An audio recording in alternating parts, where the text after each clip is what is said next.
Here's step number 3. Don't shield them from consequences. Oh, I feel like we got to repeat that one for all of us. Don't shield them from consequences. You may, out of the goodness of your heart, out of your deep love for your kids, want to protect them from themselves and from the consequences of life. But that is one of the biggest ways that we grow. Kind of cause and effect. Biblically speaking, Galatians chapter 6, you will reap what you sow. We all have to learn that lesson. That's a valuable lesson that you must learn. God has built that into the fabric of the universe. There's a moral order. And when you try to live outside of that moral order, according to your own dictates, you will reap what you sow. Yes. Now, this is a principle we talk about when we're talking about, little kids, to let them feel the consequences. But now this is really go time, parents.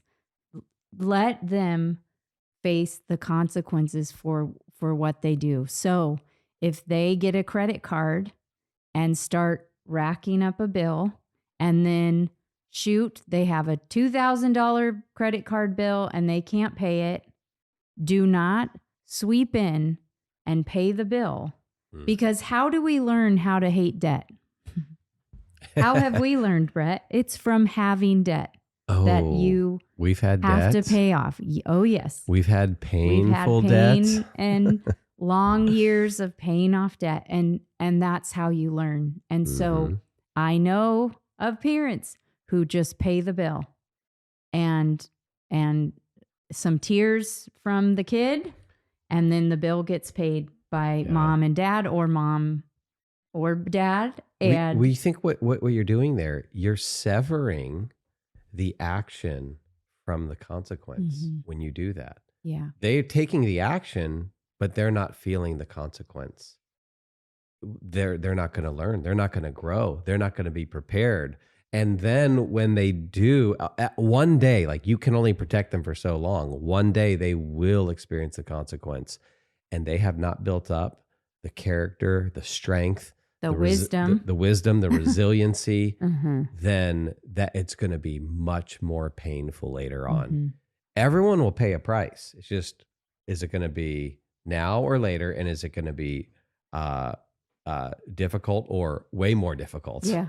And these are consequences in all kinds of areas. So there's a USA Today article that I have that talks about these, basically, parents not letting kids grow up even into the college years. And one of the studies it references says that almost 75% of parents of the generation now is still calling their kids to wake them up for work or a class, or to not miss a test or something like that. Or 77, what was it? 70, almost 75%, 73 point something. But it was that they had done that, right? It wasn't that they were doing every week. Well, that they do it, that this is something they do. Oh, and so what better consequence for your child who's no longer a child to learn that if I don't set my alarm, I will miss important things. When will the parents untether and let even the natural consequence of sleeping in through something and having to pay the price for that? What will it be? So not shielding from consequences, not trying to still move every kind of obstacle out of the way for your child. So here's a practical question for you, Erin. Should a parent ever call their college student's college professor to talk to their college, their student's college professor about their grades or about an assignment? Well, the reason you're asking this is because we know parents. We've heard from college professors. We know parents do that. No, that is definitely.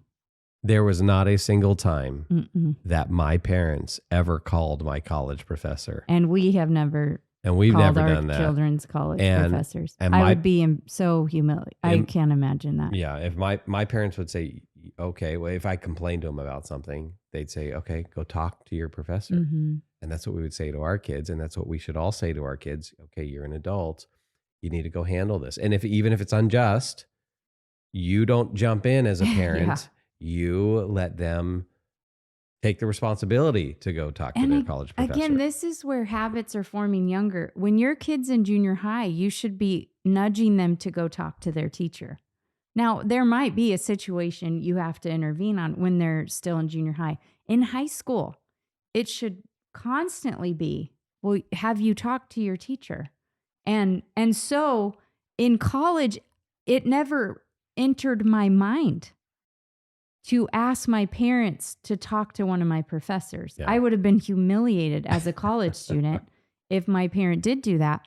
And then I'm thinking, well, none of our kids ever asked us to call or email a college professor if they were, because we had some of our kids didn't do well in some of their classes because they slacked off and got behind in work, and it wouldn't even have occurred to them. Well, that's just because we had already created these habits. Yeah. Yeah. But so obviously you're just as much as you can letting them feel the consequences of their actions. Yeah. So if you're largely running your kid's life when they're in college, you're going to end up shielding them from consequences.